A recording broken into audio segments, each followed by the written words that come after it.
आजादी लेनी वर्ल्ड की हाईएस्ट पनिशमेंट है।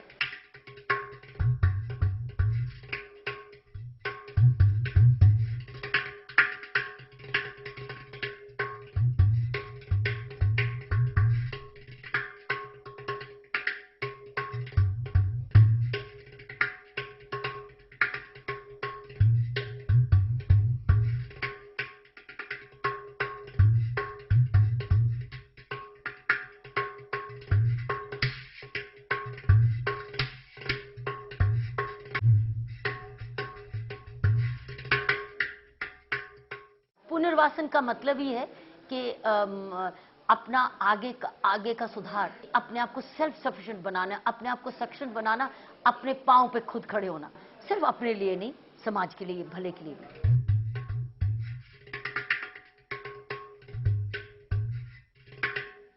भारत के दिल दिल्ली में उगते सूरज की लालिमा से होती है दिल्ली वासियों के हर नए दिन की शुरुआत।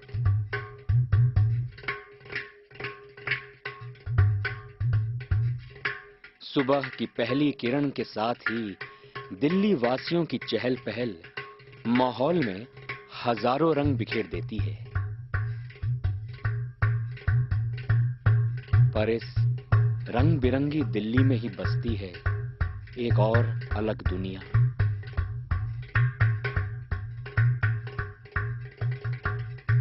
शांत और बेरंग, जिसके चारों तरफ खड़ी है ये ऊंची दीवारें।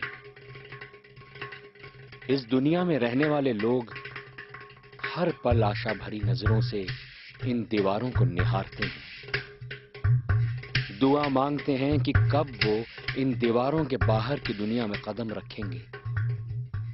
और दीवारों के बाहर खड़े लोग असमंजस करते हैं कि क्या घट रहा है इन दीवारों के पीछे। क्या है इन दीवारों की दास्तां जिनसे सिर्फ एक ही नाम गूंजता है, तिहाड़ केंद्रीय कारागार।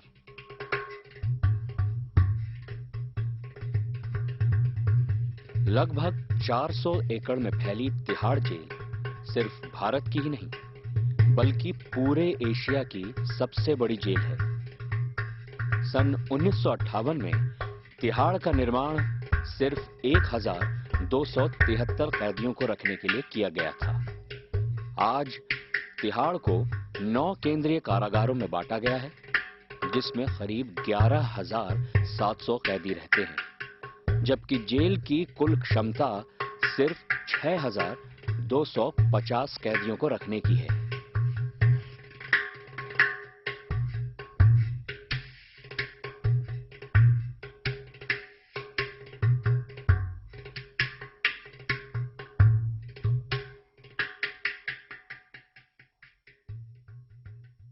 मेन जो अपना ड्यूटी जो जेल स्टाफ समझता था वो होता था कि कैदियों की सेफ एंड सिक्योर कस्टडी जो है रखनी है। मतलब कि कोई कैदी जेल से भागना नहीं चाहिए, कोई कैदी जेल में मरना नहीं चाहिए, कोई कैदी कोई जेल में डिसिप्लिन वायलेशन ना करे उसका। तो ये मेन कंसेप्ट हमारा होता था। पावर बदला सकती है, जैसे पावर दुरुपयोग हो सकती है, पावर बदला सकती है। तो इसलिए मेरे लिए पुलिस एक पावर थी to change. Doctor Kiran Bedi की नई सोच और उनके प्रयास के कारण आज तिहाड़ एक बहुत बड़ी कार्यशाला है, एक सुधार गृह है, जहां भटके हुए कैदियों का नव निर्माण किया जाता है। इसलिए आज इसे तिहाड़ आश्रम के नाम से जाना जाता है। सिर्फ उनको उतनी देर बंद रखने के लिए जब तक वो आजाद नहीं होते, या उनको कुछ देर रोकने के लिए कि ठहरो, सोचो क्या हुआ, क्यों किया इसे और कैसे बदल सकते हो। सो इन अ वे ये रिफ्लेक्टिव टाइम है।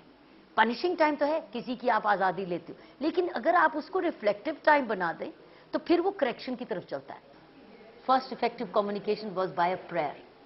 मैंने उनको ए मालिक तेरे बंदे हम, ऐसे हो हमारे कर्म, नेकी पर चले बदी से टले, ताकि हंसते हुए निकले दम। ये प्रार्थना से मैंने उनके साथ ही शुरू किया था। ये प्रार्थना मेरी आइस ब्रेकिंग थी उनके साथ, और ये प्रार्थना फिर हमारा इवनिंग प्रार्थना बन गई थी और रोज मैं उनके साथ प्रार्थना करती होती थी। सबसे पहले उसको एक पढ़ाई का इंस्टीट्यूशन बनाया, क्योंकि सारा सुधार जो होता है idle workshops, idle brain is a devil's workshop, so idle brain को बिजी ब्रेन बनाया और डेविल वर्कशॉप से ह्यूमन वर्कशॉप बनाया। इनको 3-4 कैटेगरीज में बेसिकली बांटा गया है इनके स्टेप्स को, जैसे एजुकेशनल है, vocational, recreational, sports activities, spiritual activities, ये सारे एक्टिविटीज़ हैं, ब्रॉड एरियाज़ हैं। इसके अंडर प्रिजनर्स को रिफॉर्मेशन के लिए प्रोग्राम्स कराए जाते हैं।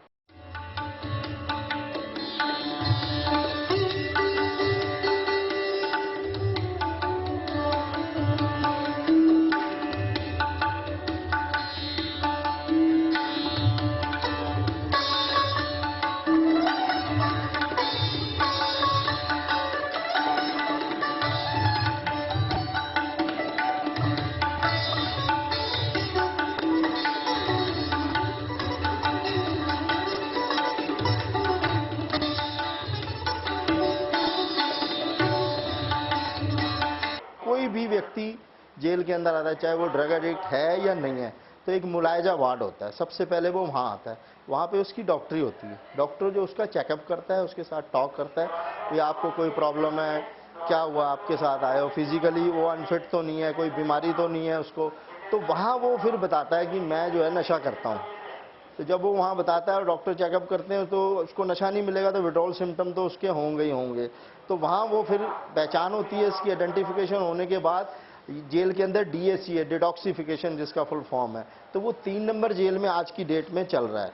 तो वहाँ उसको जो है डिटॉक्सिफिकेशन होता है, उसका वहाँ उसको मेडिकल जो है हेल्प मिलती है, उसको जो भी उसके विड्रॉल सिम्टम्स होते हैं उसको कंट्रोल करने के लिए वहाँ उसको मेडिसिन दिया जाता है। तो वो कुछ समय वहाँ रहता है, उसके बाद वो यहाँ TC में आ जाता है, आसरा ऑर्गेनाइजेशन के अंदर वो आता है। अलग अलग जेलों में आसरा का कार्यक्रम चल रहा है, 3 में भी है, 4 में भी है। तो जो साउथ दिल्ली है वो ये 4 नंबर जेल है। साउथ दिल्ली से कोई भी एडिक्ट बंद होके आता है तो उसको DAC से फिर यहाँ ट्रांसफ़र कर दिया जाता है।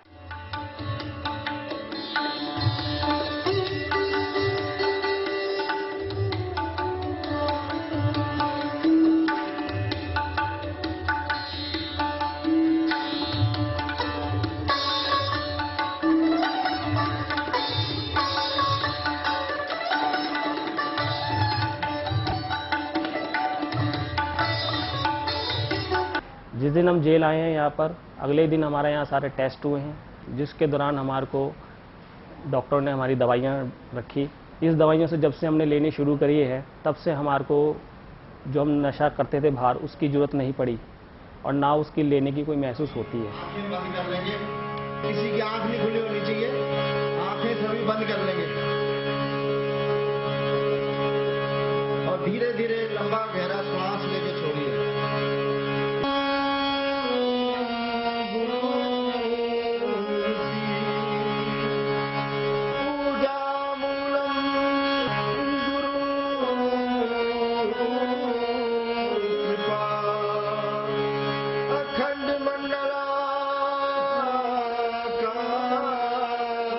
हमें महसूस हो गया है और हमें अपनी जिम्मेवारियां पता चली है। हम अपने परिवार से जो दूर थे, जिन गलत कामों में हम आ गए थे, वो सब हमने रास्ते बंद कर दिए हैं और इस दवाइयों को लेते हुए हम अपना जीवन जो अच्छी ढंग से बाहर जी रहे हैं।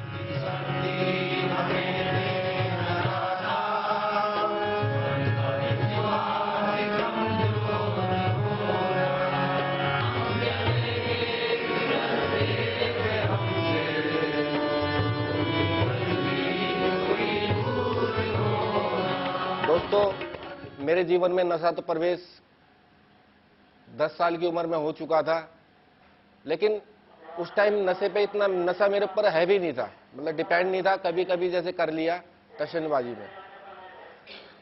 नशा मेरे को लगा 2001 में, जब मेरी जिंदगी में एक भौचाल सा आ गया, स्मैक का नशा। लेकिन मैं ना चाहकर भी स्मैक खरीदने गया, क्योंकि मेरे अंदर इतनी तलब आ चुकी थी स्मैक को लेकर कि मैं अपने आप को रोक ही नहीं पाया। समझ सब कुछ था कि स्मैक गलत चीज़ है, ये है वो है, लेकिन डिपेंडेंसी इतनी बढ़ चुकी थी कि मैं अपने आप को रोक ही नहीं पाया। 700-800 रुपये मेरे पड़े थे, नशा किया मैंने, लेकिन मेरा एक फ्रेंड था, वो कह रहा यार मज़ा नहीं आया। मैंने भी कहा मज़ा नहीं आया। वो जेबें काटता था, मैं भी उसके साथ चला गया। कह रहा चल डंडे पे चलते हैं। मैंने चल। एक हमने मोबाइल कमाया। मैंने कहा यार 700-800 रुपये का मोबाइल बिक जाएगा, अब चलते हैं। कह रहा नहीं एक डंडा और देख लेते हैं। मैंने चलो ठीक है। उस डंडे के चक्कर में भाई वहाँ लद गए, जेल आ गए। यहाँ पर आकर हम एक दूसरे की जिम्मेवारी उठा सकते हैं, एक दूसरे का बता सकते हैं, क्योंकि हमें दोस्तों कोई किसी को किसी से लालच नहीं होती। एक रिकवरी मेंबर ही ऐसा होता है जो एक नशेबाज की मदद कर सकता है, क्योंकि वो इस दौर से गुजर चुका होता है। ये प्रोग्राम ये कहता है स्टिक टू द विनर, विजेता के साथ चिपको।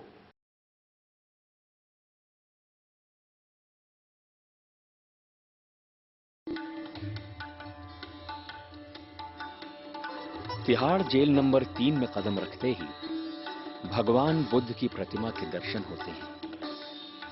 पानी में खेलती बत्तखें, खेल के लिए एक बड़ा स्टेडियम और इग्नो कम ओपन स्कूलिंग का सेंटर ये एहसास ही नहीं होने देते कि ये तिहाड़ की वो हाई सिक्योरिटी जेल है।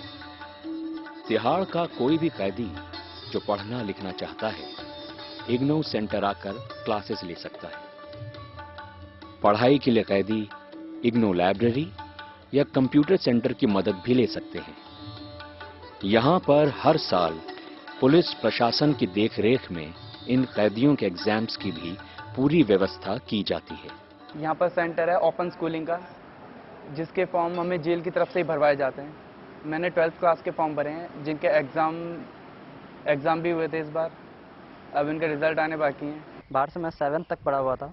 अंदर में गया तो फिर मैंने देखा कि वहाँ पे ओपन से पढ़ाई होती है 10th 12th की, उसके बाद की आगे और इग्नू से होती है पढ़ाई, जहाँ तक भी करना चाहे। तो साल में जब मार्च अप्रैल में जब वहाँ पे एग्जामिनेशन के बाद वहाँ पे मैं जब जो भी अपना कोई भी 10th या 12th करना चाहता हो, वहाँ पे फॉर्म भरने के लिए नाम की लिस्ट पे वार्ड में आते हैं बुलाने के लिए, नाम से बुलाते हैं। फिर मैंने अपना नाम उसमें रजिस्टर करवाया। फिर उसके बाद मैंने 10th के फॉर्म भरे, फिर मैंने एग्जामिनेशन दी, फिर उसके बाद फिर मैंने 12th की।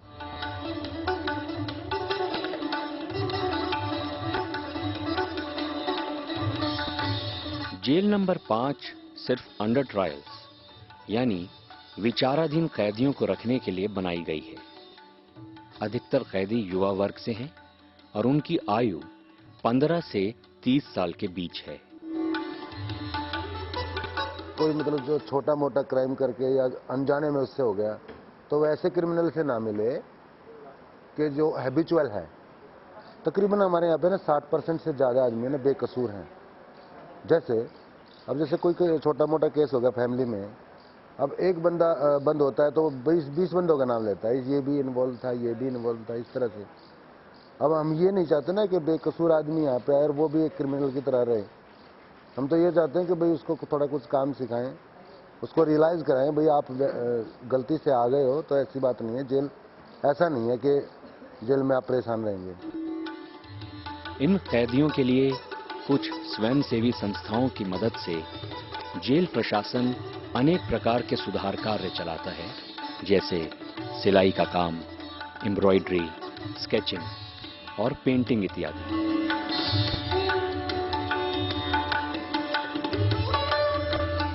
जेल को हम लोग जेल की तरह नहीं लेते, क्योंकि ठोकर खा के इंसान कुछ ना कुछ सीखता है। अब हम लोग से गलती हुई, अब उस गलती की हमें सज़ा मिली। अब अगर हमें सज़ा नहीं मिलती तो हो सकता था कि हम ये गलती दोबारा करते। एक टाइम था कि हम लोग के पास कोई हुनर नहीं था, और आज हम लोग इतनी अच्छी पेंटिंग करते हैं, सब लोग तारीफ़ भी करते हैं। एग्जीबिशन में भी लग चुकी है, एक आध पेंटिंग हमारी बिकी भी है, काफ़ी अच्छा लगता है हम लोग को। अब इतना तो हो ही गया है कि अब हम लोग नकारा नहीं रहेंगे, मतलब कुछ ना कुछ कर ही सकते हैं बाहर।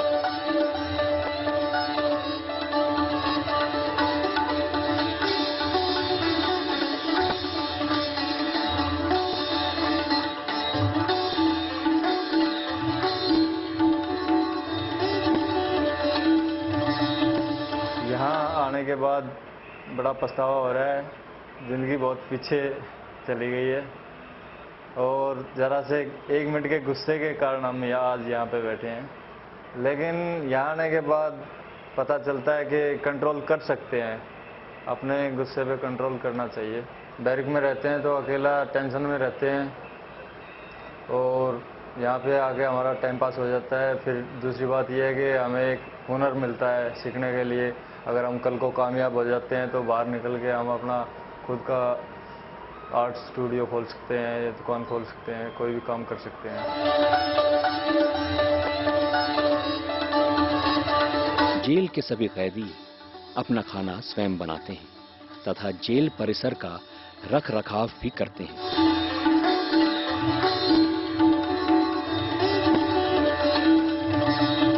दोपहर को स्वयंसेवी संस्थाओं द्वारा कैदियों को रोजमर्रा के जीवन से जुड़ी महत्वपूर्ण बातें सिखाई जाती हैं।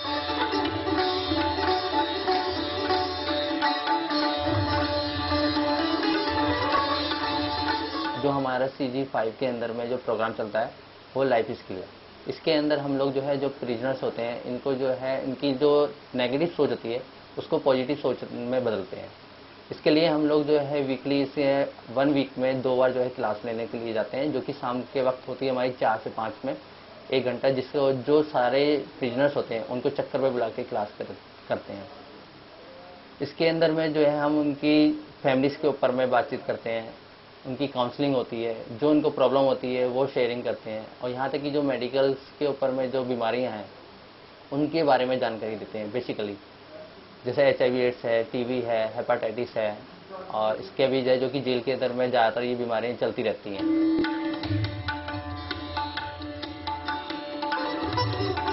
शाम को सभी कैदी खेलों के द्वारा अपना मनोरंजन करते हैं।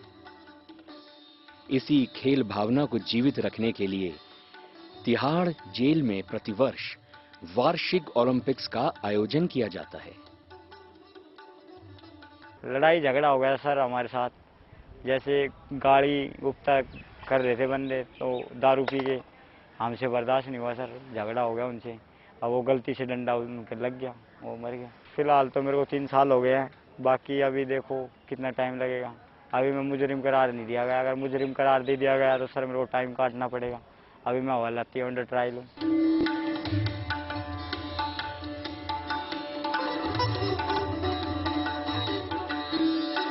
केस की अगली तारीख पर रिहाई की आस लिए ये कैदी हर दिन जेल के बाहर एक नए जीवन के सपने संजोते हैं।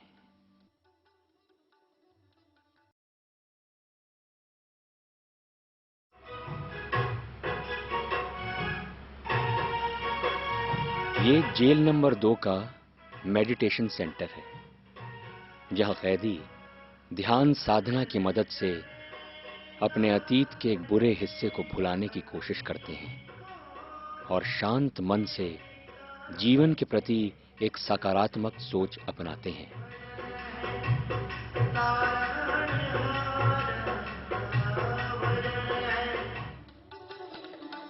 इस मंच से हर साल 15 अगस्त पर उन कैदियों को रिहा किया जाता है जिनकी सजा खत्म होने में कुछ ही वक्त बाकी है।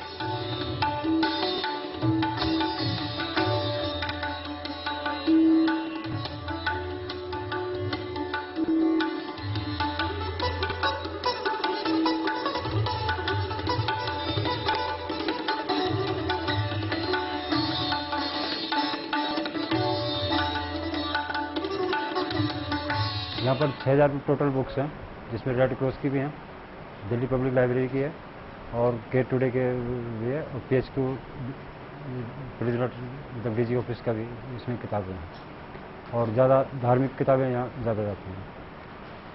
पर डे मतलब कि 80 आदमी 80-90 के अबाउट करीब डेली करते हैं। किताब यहाँ पढ़ने के लिए नहीं है, वार्ड में ले जाकर पढ़ने के लिए यहाँ दिया जाता है। एक जैसे एक ग्वालिया होता है जो भैंसों डांगरों को चराता है, एक उसमें गाय ऐसी हो जाती है, भैंस ऐसी हो जाती है कि वो खेत ही खाती है, वो घास नहीं खाती। तो उसका एक लास्ट स्टेज ये होता है कि उसको वो कानजोत में बंद कर देते हैं खेत वाले, तो उसे वो छुटा के लाते हैं। तो इसीलिए इंसान के लिए भी एक जो पुलिस प्रशासन का जो बताया है, ये कानजोत के एक मालिक जो वो बना दिए हैं। हम नहीं समझ पाए तो हमें एक कानजोत में बंद कर दिया, इसलिए हम अपना परिचित कर रहे हैं और धार्मिक किताब पढ़ के हमको बहुत संतुष्टि हुई। वीविंग यूनिट में काम करने वाले कैदी रुई से धागा बनाकर सूत काटते हैं। यहाँ पर डस्टर, रुमाल, कुर्ते पजामे, पैंट कमीज और पुलिस यूनिफॉर्म का कपड़ा तथा खेस, दरी और चादर आदि तैयार किए जाते हैं।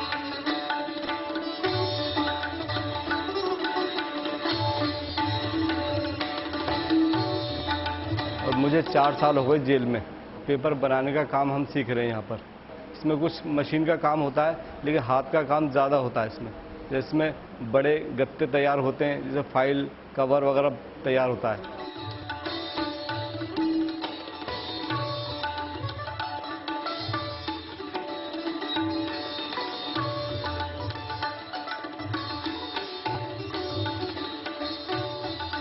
कारपेंटर यूनिट में बने डेस्क और टेबल्स सरकारी स्कूलों तथा दफ्तरों में भेजे जाते हैं। वहीं पॉटर यूनिट में मटके, सुराही, गमले और फ्लावर पॉट्स बनाए जाते हैं। मैंने यहाँ 5 साल से काम कर रहा हूँ। बेकरी का, नमकीन का जो काम होता है, बहुत सारे काम में यहाँ मैं काम करता हूँ। काम करने के बाद में बदलाव तो ये आया कि मैंने फिजिकल और मेंटली तौर पर मैं अपने को फिट रखता हूँ। दूसरा जो है कि काम में लगे रहने से मानसिक जो तनाव होता है, सोच होती है, वो बदल जाती है। तीसरा जो हमारी आर्थिक स्थिति बहुत अच्छी हो जाती है। चौथा, बाहर दुनिया में हम ज़्यादा परेशान नहीं होते।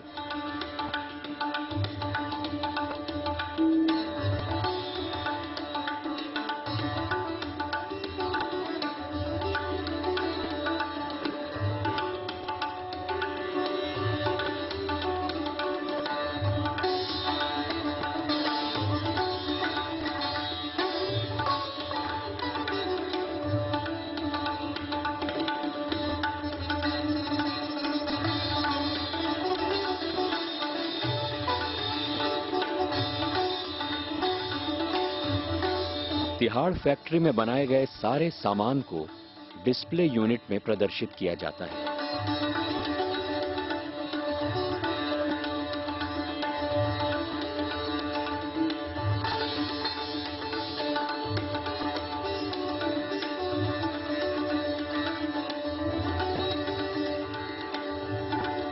इन सभी सामानों को आप जेल रोड, हरिनगर स्थित तिहाड़ हाट से खरीद सकते हैं।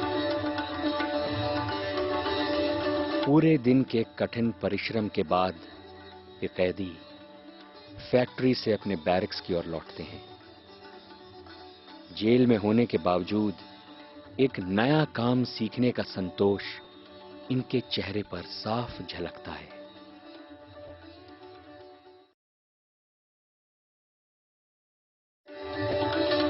सेंट्रल जेल 6 को केवल महिलाओं को रखने के लिए बनाया गया है। यहां स्वयंसेवी संस्थाओं की मदद से महिला कैदियों को वोकेशनल ट्रेनिंग दी जाती है। इसके तहत इन्हें पॉटरी, पेंटिंग, फेस पैक तथा मेहंदी बनाना, अगरबत्ती और पापड़ बड़ी बनाना सिखाया जाता है।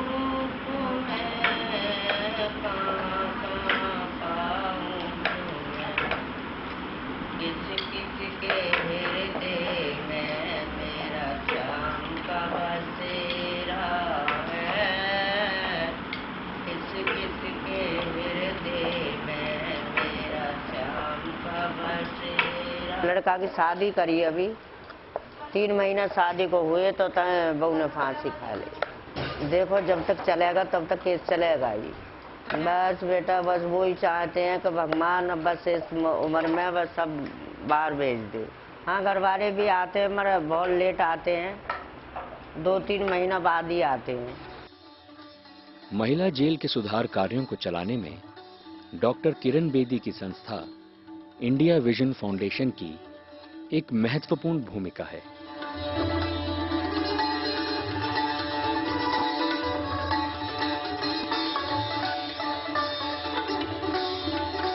India vision foundation Magsaysay award की प्रोडक्ट है। 1994 में जब मैं ऑलरेडी प्रिजन में थी तो मैक्सेसे अवार्ड मिला था और उसके साथ $50,000 का इनाम मिला था।